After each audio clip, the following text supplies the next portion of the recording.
Like share. अरे घूरना बंद करो, पहले सब्सक्राइब करो।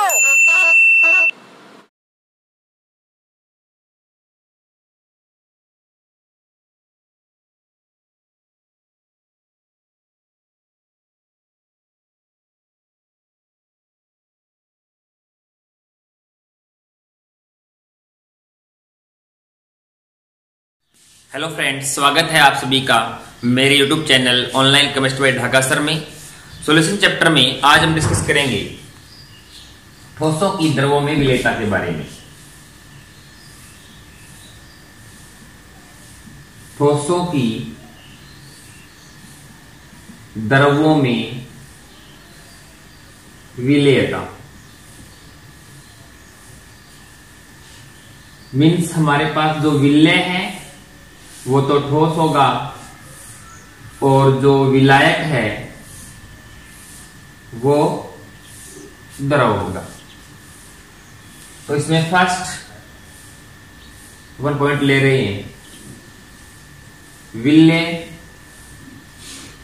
एवं विलायक, विलेय एवं विलायक की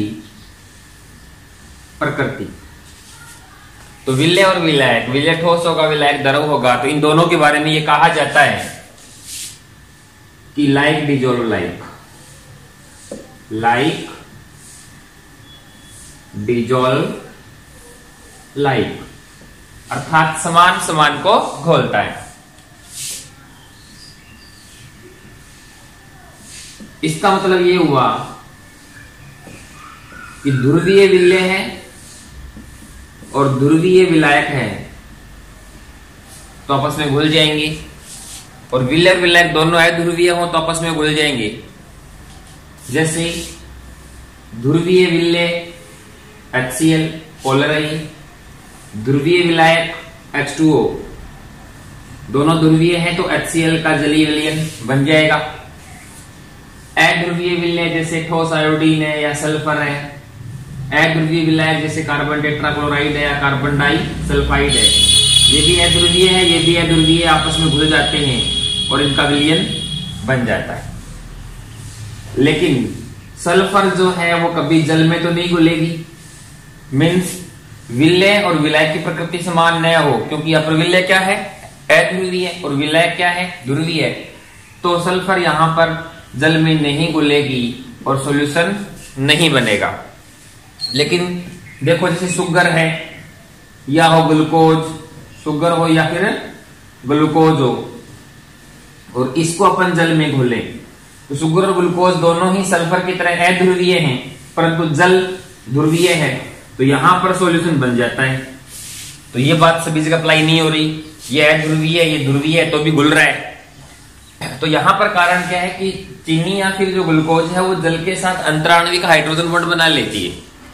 तो विलेय कोई भी हो जो जल के साथ अंतराण्विक हाइड्रोजन बॉन्ड यदि बना सकता हो ना तो वो घुल जाएगा। तो हमेशा ये बात सही हो जरूरी नहीं है, ठीक है। अब अपन आयनिक ठोस के बारे में बात करें कि जो अपना विलेय है वो कोई आयनिक सॉलिड हो और उसको जल में घोलें तो सॉल्यूशन बनेगा या नहीं बनेगा, यह डिपेंड करता है इस आयनिक सॉलिड की जालक ऊर्जा और इसकी जल योजन ऊर्जा पर। आयनिक सॉलिड के बारे में जनरली ये कहा जाता है कि वे आयनिक सॉलिड जिनकी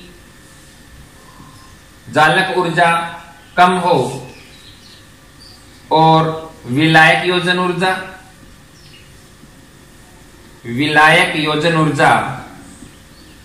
ज्यादा हो, तो वे आयनिक सॉलिड आसानी से जल में घुल जाते हैं।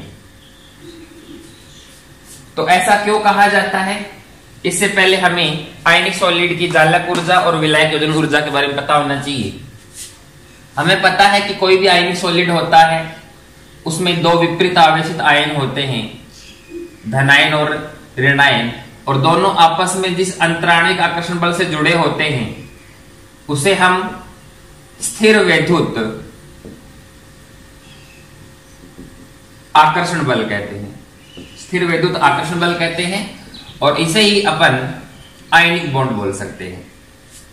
तो किसी भी आयनिक सॉलिड में विपरीत आवेशित आयन आपस में एक परबल आकर्षण बल से जुड़े होते हैं, जिसे अपन स्थिर विद्युत आकर्षण बल बोलते हैं। अब देखो, कोई भी आयनिक सॉलिड है तो उसमें ये आकर्षण है, और ये आकर्षण टूटेगा तो आयन फ्री होंगे, और आयन फ्री होंगे तब भी वो जल में घुलेंगे ना। तो किसी भी आयनिक सॉलिड को जल में घोलना है तो पहले इस आकर्षण को अपने को तोड़ना पड़ेगा, और तोड़ने के लिए यहां पर अपने को क्या देनी पड़ेगी, ऊर्जा देनी पड़ेगी, तब इनके बीच जो आकर्षण है वो टूट जाएगा, आयन मुक्त हो जाएंगे, मींस फ्री आयन हो जाएंगे। ठीक है, तो अब अपन डिफाइन करें जालक ऊर्जा को। कोई भी 1 मोल आयनिक ठोस हो, उसको उसके अवयवी आयनों में तोड़ने के लिए जो दी गई ऊर्जा है ना, उसे हम जालक ऊर्जा बोलते हैं। अब जो आयन बन गए धनायन और ऋण आयन, तो ये आवेश जो है ना इस पूरे पर वितरित रहता है इस प्रकार से, विपरीत आवेशित आयनों के बीच। जल में घोल रहे हैं तो जल ध्रुवीय है भाई, ऑक्सीजन है, हाइड्रोजन है, इलेक्ट्रोनेगेटिविटी ऑक्सीजन की ज्यादा है तो यहां चार्ज नेगेटिव रहता है, और यहां चार्ज कौन सा रहता है, पॉजिटिव। तो जो विपरीत आवेशित आयन है ना, इनके चारों ओर जल के अणु जुड़ते हैं। किस प्रकार से जुड़ेंगे वो देखो, यहां पर चार्ज पॉजिटिव है, ऑक्सीजन पे कौन सा है, नेगेटिव, तो जल की ऑक्सीजन धनायन की ओर रहेगी, और ऑक्सीजन पे चार्ज कौन सा है भाई, नेगेटिव, और यहां आयन पे चार्ज कौन सा है, पॉजिटिव। तो दोनों के बीच यहां आकर्षण तो उत्पन्न होगा। इसी प्रकार से जो ऋणायन होता है उसके चारों ओर जल के अणु इस प्रकार से आएंगे, हाइड्रोजन रहेगी इस साइड,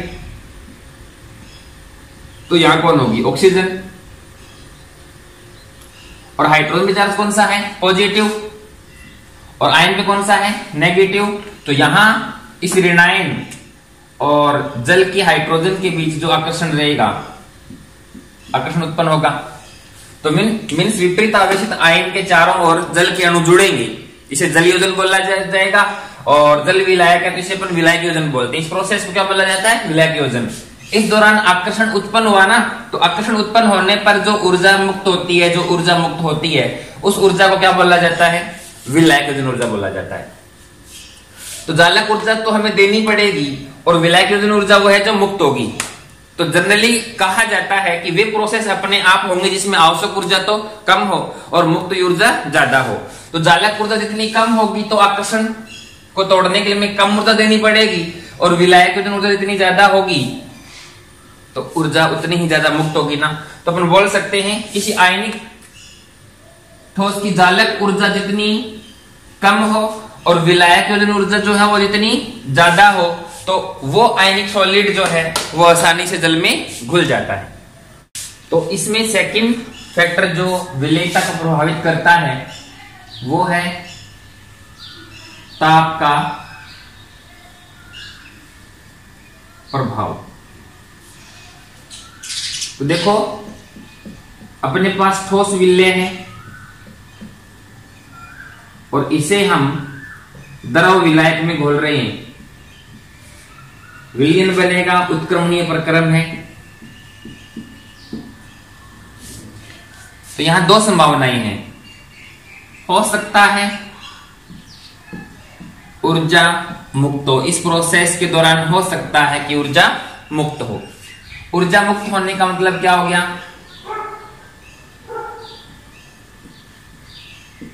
उष्मा क्षेपी प्रक्रम। तो चेंज इन एंथैल्पी, एंथैल्पी में वो परिवर्तन क्या हो जाएगा, नेगेटिव। या हो सकता है इस प्रोसेस के दौरान ऊर्जा अवशोषित हो, मीन्स उष्मा शोषी प्रक्रम हो। उष्मा शोषी प्रक्रम होगा तो चेंज इन एंथैल्पी क्या आ जाएगा भाई, पॉजिटिव आ जाएगा।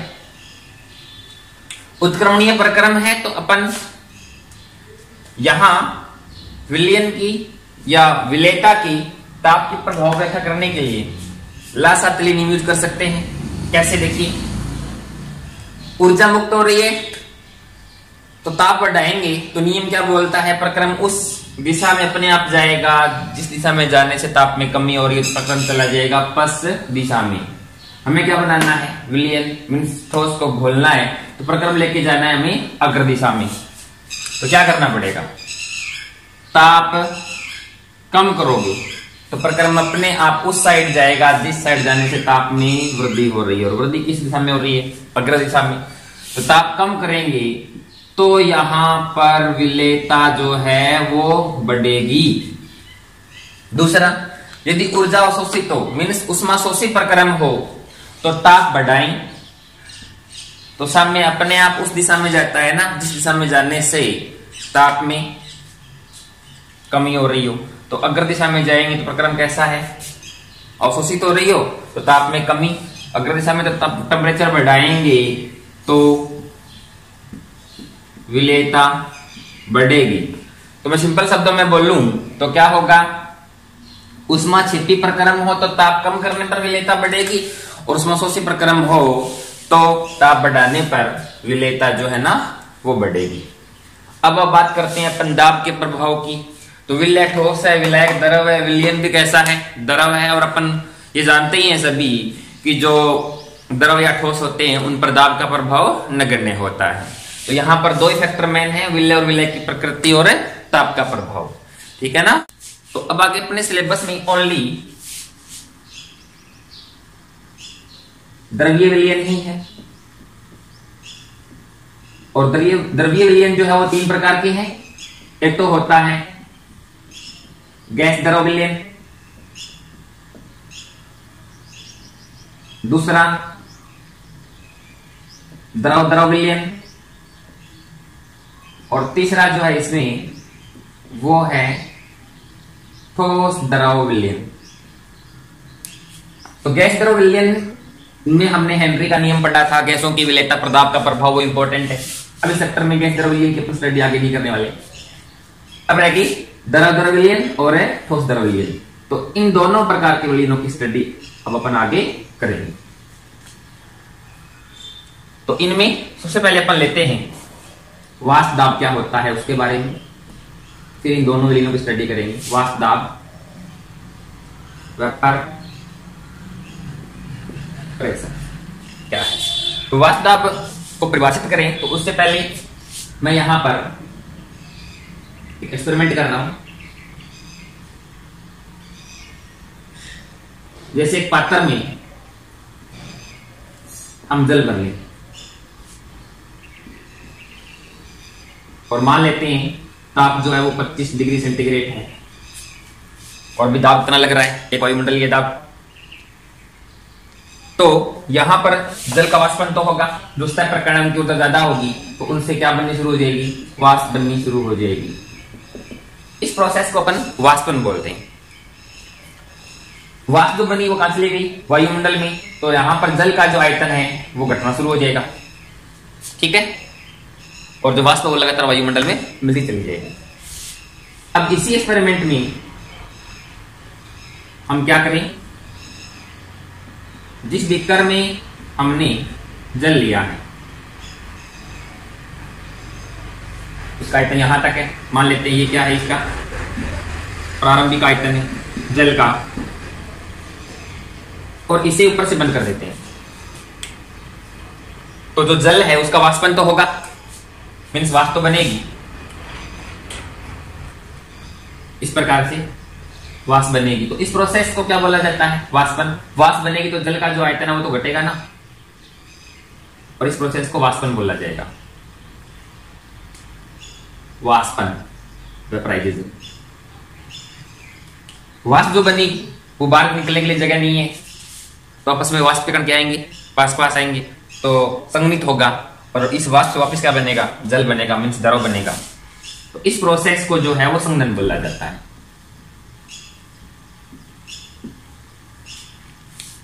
ठीक है, उत्क्रमणीय प्रक्रम है ही। तो जो जो वाष्प बनेगी तो जो जल का आयतन है वो घटता चला जाएगा। मान लेते हैं जल का आयतन इस लेवल तक आ गया घट करके, तो यहां पूरी क्या होगी, भी वाष्प होगी। तो हम देखते हैं कि अब यहां पर ये जल का अंतिम आयतन है, और अब आयतन क्या हो चुका है, जल का स्थिर हो चुका है।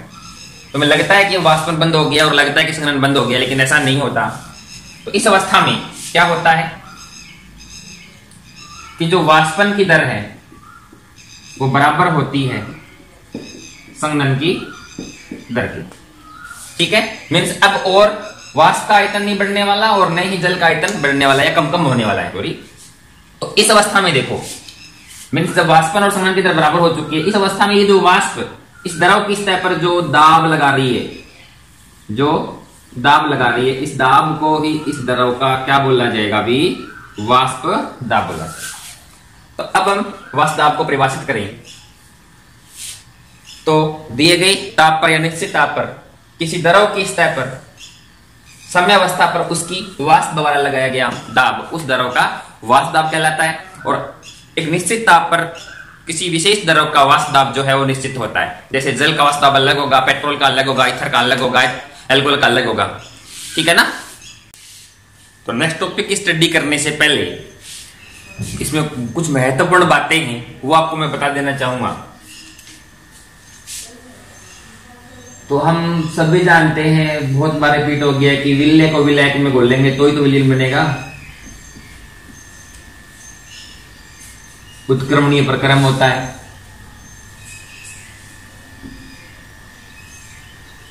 अब देखो, विलय को हमने ए से, विलायक को बी से दर्शाया था, तो विलयन में दोनों घटक होंगे ए और बी, दोनों होंगे ना।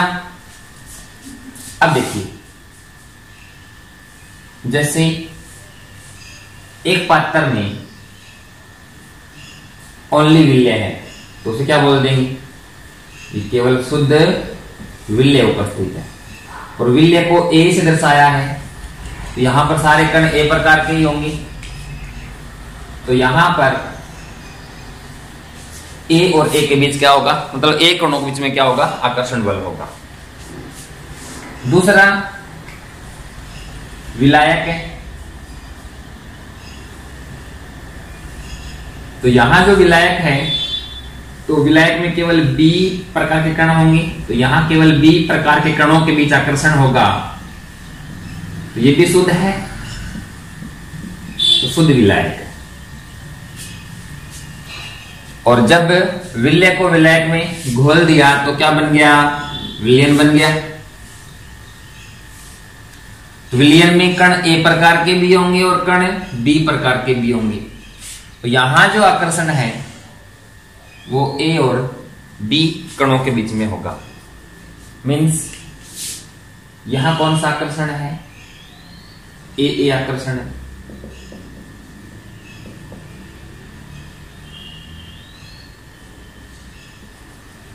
और यहां कौन सा आकर्षण है? बी आकर्षण है।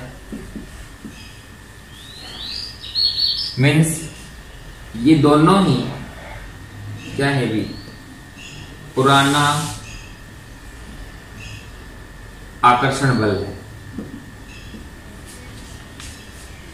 और यहां पर ये क्या है? विलयन। तो यहां पर नया आकर्षण आ गया, मीन्स ए और बी प्रकार के कणों के बीच में ये अट्रैक्शन फोर्स है या फिर आकर्षण बल है। मीन्स ये क्या हो गया? एक नया आकर्षण हो गया। ठीक है। अब देखिए, कोई विलय विलायक में कब घुलेगा? पुराना आकर्षण टूटे, ये वाला भी, ये वाला भी, और फिर नया आकर्षण बने। तोड़ने के लिए क्या देनी पड़ेगी आपको? ऊर्जा देनी पड़ेगी। और नया आकर्षण बनेगा तो ऊर्जा मुक्त होगी। तो देखो, पुराना जो आकर्षण है इसको मैं ओल्ड अट्रैक्शन फोर्स बोल सकता हूं, और नया आकर्षण क्या हो गया? न्यू अट्रैक्शन फोर्स हो गया। पुराना आकर्षण ज्यादा हो नए आकर्षण से, तो पुराने आकर्षण को तोड़ने के लिए आपको ऊर्जा ज्यादा देनी पड़ेगी, और नया आकर्षण जो है वो बनेगा जो दुर्बल है, तो ऊर्जा जो मुक्त होगी वो कम होगी। मीन्स आवश्यक ऊर्जा मान लेते हैं E1 और मुक्त ऊर्जा E2। आवश्यक क्योंकि पुराना आकर्षण को तोड़ने के लिए आपको ऊर्जा देनी पड़ेगी ना, और नया आकर्षण बनेगा तो ऊर्जा मुक्त होगी। यदि पुराना आकर्षण स्ट्रॉन्ग है नए आकर्षण से, तो दी गई ऊर्जा ज्यादा होगी, मुक्त ऊर्जा कम होगी। तो इस प्रोसेस में आएंगे तो देनी पड़ी ऊर्जा ज्यादा और मुक्त ऊर्जा कम। तो इस प्रोसेस में ऊष्मा शोषी प्रक्रम होगा, मींस आपको ऊर्जा ज्यादा देनी पड़ी, तो चेंज इन एंथैल्पी क्या आ जाएगा, पॉजिटिव आ जाएगा। ठीक है, ऊष्मा शोषी प्रक्रम फर्स्ट कंडीशन होगी। सेकंड देखो, ओल्ड अट्रैक्शन फोर्स जो है, पुराना आकर्षण बल जो है, उससे न्यू अट्रैक्शन फोर्स जो स्ट्रॉन्ग हो, मींस ये आकर्षण पर बल हो इन दोनों आकर्षण से, तो आपको जो ऊर्जा देनी पड़ेगी मान लेते हैं E1, जो मुक्त हुई मान लेते हैं E2। तो पुराने से नया आकर्षण स्ट्रॉन्ग है तो दी गई ऊर्जा तो कम और मुक्त ऊर्जा क्या हो जाएगी, ज्यादा हो जाएगी, मींस ये रहेगा। तो कुल मिलाकर के इस प्रोसेस ये प्रक्रम होता है और विलयन बनता है, मींस ऊष्मा, मैं दोबारा बोल रहा हूं, पुराने आकर्षण बल से नया आकर्षण बल स्ट्रॉन्ग हो तो आवश्यक ऊर्जा से मुक्त ऊर्जा, आवश्यक ऊर्जा से मुक्त ऊर्जा जो है वो ज्यादा होगी। प्रक्रम कैसा होगा, ऊष्मा क्षेपी प्रक्रम होगा, मींस एंथैल्पी में हुआ चेंज क्या आ जाएगा, बी नेगेटिव आ जाएगा। ठीक है, और तीसरी कंडीशन, पुराना जो आकर्षण बल है और जो नया आकर्षण बल है वो दोनों बराबर हों तो आवश्यक ऊर्जा और मुक्त ऊर्जा क्या हो जाएंगी, बराबर हो जाएंगी। मींस प्रक्रम न ऊष्मा क्षेपी होगा न ऊष्मा शोषी होगा, चेंज इन एंथैल्पी क्या आ जाएगा, 0 आ जाएगा। ऐसी पॉसिबिलिटी तो बहुत कम होती है, यूं कह देंगे होती ही नहीं है। अब देखो ऊर्जा कब मुक्त होगी या कब अवशोषित होगी पता लग गया ना। मैं रिपीट कर रहा हूं, पुराना आकर्षण बल स्ट्रॉन्ग और नया वीक, तो दी गई ऊर्जा ज्यादा मुक्त हुई कम, ये कंडीशन हो जाएगी। पुराने से नया आकर्षण बल स्ट्रॉन्ग हो जाएगा तो मुक्त ऊर्जा ज्यादा हो जाएगी ना, प्रक्रम कैसा हो जाएगा, ऊष्मा क्षेपी हो जाएगा। देखिए मैं बात करता हूं वाष्प दाब की। जो शुद्ध विलय है इसका वाष्प दाब, शुद्ध विलय का वाष्प दाब मान लेते हैं P0A। शुद्ध विलायक जो है इसका वाष्प दाब मान लेते हैं P0B। वाष्प दाब को हमने डिफाइन किया था ना, साम्यावस्था पर दिए गए ताप पर, साम्यावस्था पर किसी द्रव की सतह पर, किसी द्रव की सतह पर उसके वाष्प द्वारा लगाया गया दाब क्या होता है, वाष्प दाब। मैं यहाँ पर विलय और विलायक दोनों को द्रव मान रहा हूं, दोनों द्रव हैं तो दोनों का वाष्पन होगा। तो विलयन भी कैसा है, द्रव है, तो इसका भी क्या होगा, वाष्पन होगा। और जो विलयन है इसका वाष्प दाब, विलयन का जो वाष्प दाब है मैं P मान रहा हूं, मीन्स ये विलयन जैसे बना और साम्यावस्था पर इसके जो वाष्प इसकी सतह पर दाब लगाएगी वो इस विलयन का क्या हो गया, वाष्प दाब हो गया। अब देखिए यदि पुराना आकर्षण प्रबल हो नए आकर्षण से, ठीक है, तो पुराना आकर्षण प्रबल है तो अणु क्या रहेंगे, ज्यादा पास पास रहेंगे, तो वाष्पन क्या होगा, कम, वाष्पन क्या होगा, भी कम। और नया आकर्षण क्या है, दुर्बल है, नया आकर्षण क्या हो, दुर्बल हो, नया आकर्षण दुर्बल हो तो अणु क्या रहेंगे, थोड़े दूर दूर, वाष्पन आसानी से होगा। तो इस कंडीशन में वाष्प दाब जो है वो पहले की अपेक्षा ज्यादा हो जाएगा, मीन्स बढ़ेगा फर्स्ट कंडीशन में। ठीक है, मीन्स वाष्प दाब में हुआ परिवर्तन क्या रहेगा, आपके लिए पॉजिटिव रहेगा। दूसरी कंडीशन, पुराने आकर्षण बल से नया आकर्षण बल ज्यादा स्ट्रॉन्ग हो तो पुराना क्या हुआ, वीक, अणु क्या रहेंगे, दूर दूर, वाष्पन क्या होगा, आसानी से। नया आकर्षण बल क्या है, स्ट्रॉन्ग, तो अणु क्या रहेंगे, पास पास, वाष्पन क्या होगा, कम। तो इस कंडीशन में जो पहले कंडीशन है वहां वाष्प दाब ज्यादा रहेगा, बाद में क्या रहेगा, कम, तो वाष्प दाब में क्या आ गई, भी कमी। तो इस कंडीशन में वाष्प दाब घटेगा, मीन्स वाष्प दाब में क्या हो रहा है, परिवर्तन। तो वाष्प दाब में वो परिवर्तन क्या हो जाएगा, यहां पर नेगेटिव हो जाएगा।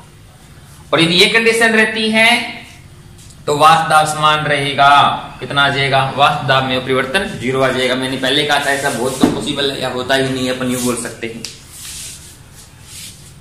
तो एक तो ऊष्मा के बारे में आ गया, दूसरा वाष्प दाब आ गया। अब तीसरा बात करते हैं आयतन।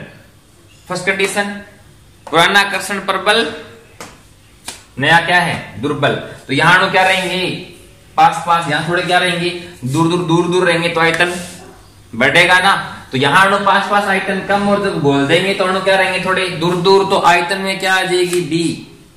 बोलो आयतन में वृद्धि होगी या कमी। मैं दोबारा रिपीट कर रहा हूं, देखिए पुराना आकर्षण क्या है स्ट्रॉन्ग, तो अणु क्या रहेंगे पास पास, आयतन कम रहेगा। नया आकर्षण क्या है वीक, क्या रहेंगे दूर दूर, आयतन बढ़ेगा। तो मीन्स यदि फर्स्ट कंडीशन होती है तो आयतन बढ़ेगा, डेल वी क्या आ जाएगा पॉजिटिव। जैसे मैंने कहा था ना कि जरूरी नहीं है 5 ml विलय और 95 ml विलायक हो तो 100 ml विलयन होगा। जैसे ये कंडीशन यदि आ जाए तो ये 5 ml है, ये 95 ml है, ठीक है। और पुराना आकर्षण क्या है स्ट्रॉन्ग है, पुराना आकर्षण क्या है भी स्ट्रॉन्ग है, तो क्या रहेंगे पास पास। लेकिन जो ही विलय और विलायक टोटल कितना होना चाहिए 100 ml होना चाहिए ना। लेकिन नया आकर्षण क्या है वी का अणु थोड़े क्या रहेंगे दूर दूर, तो आयतन क्या हो जाएगा 100 ml से थोड़ा ज्यादा, आयतन बढ़ा ना, तो चेंज इन वॉल्यूम क्या जाएगा पॉजिटिव। इस कंडीशन में देखो पुराने आकर्षण से नया आकर्षण क्या हो स्ट्रॉन्ग हो, पुराने से नया आकर्षण क्या हो स्ट्रॉन्ग हो, प्रक्रम उष्मा क्षेपी है ये हो गया। तो देखो नया आकर्षण स्ट्रॉन्ग होगा तो अणु क्या रहेंगे ज्यादा पास पास रहेंगे, पहले की अपेक्षा अणु ज्यादा क्या रहेंगे पास पास रहेंगे। तो आयतन क्या हो जाएगा 20 कंडीशन में घटेगा, मींस आयतन में हुआ परिवर्तन क्या हो गया नेगेटिव। जैसे ये 5 ml हो ये 95 ml हो, तो हमें विलयन का आयतन कितना मिलना चाहिए 100 ml। लेकिन पुराने आकर्षण से नया आकर्षण क्या है स्ट्रॉन्ग है, तो अणु क्या रहेंगे पास पास, तो आयतन 100 से थोड़ा सा क्या हो जाएगा भाई कम हो जाएगा, इसलिए क्या बोलते हैं आयतन जो है ना वो घटेगा। इस कंडीशन में देखिए पुराना आकर्षण नया आकर्षण बराबर है, तो 5 + 95 कितना रहेगा फिर 100 रहेगा, मींस आयतन में कोई परिवर्तन नहीं होगा। इस कंडीशन में डेल वी इक्वल्स टू क्या हो जाएगा बी 0 हो जाएगा, ठीक है। तो मैं दोबारा से रिपीट कर देना चाहता हूं, एंथैल्पी अपन इजी निकाल सकते हैं। फर्स्ट सेकंड और थर्ड कंडीशन बहुत कम होती है, इन कंडीशन को अपने को ध्यान में रखना है। कैसे पुराना आकर्षण स्ट्रॉन्ग और नया क्या हो वीक हो, तो उष्मा शोषी प्रकरण होगा, विलीन का वाष्प दाब पहले की ज्यादा हो जाएगा, आयतन बढ़ेगा। सेकंड कंडीशन पुराने आकर्षण से नया आकर्षण क्या हो स्ट्रॉन्ग हो, उष्मा क्षेपी प्रकरण होगा, वाष्प दाब घटेगा और आयतन भी घटेगा। और इस कंडीशन में change in enthalpy 0, change in volume 0 रहेगा और वाष्प दाब में भी कोई परिवर्तन नहीं होगा, ठीक है। अब देखो हमने पढ़ा था विलेयता को प्रभावित करने वाले कारकों में, तो बिल्कुल लॉजिकल मेथड यही है कि जनरली वे प्रक्रम जो उष्मा क्षेपी होते हैं उनमें विलय विलायक में आसानी से घुल जाता है, और जो प्रक्रम जनरली कैसे होते हैं उष्मा शोषी होते हैं, तो वहां पर विलय की विलेयता को बढ़ाने के लिए हमें ताप बढ़ाना ही पड़ेगा, ऊर्जा देनी ही पड़ेगी, जिसकी व्याख्या हमने लासातली नियमानुसार की थी, ठीक है। तो इस प्रोसेस को अच्छे से ध्यान रखना है, इसी को अपन आगे अप्लाई करेंगे। जैसे आइडियल सॉल्यूशन पढ़ेंगे, वास्तव में अवनमन वगैरह पढ़ेंगे, तो वहां ये सारे काम आएंगे, ठीक है ना।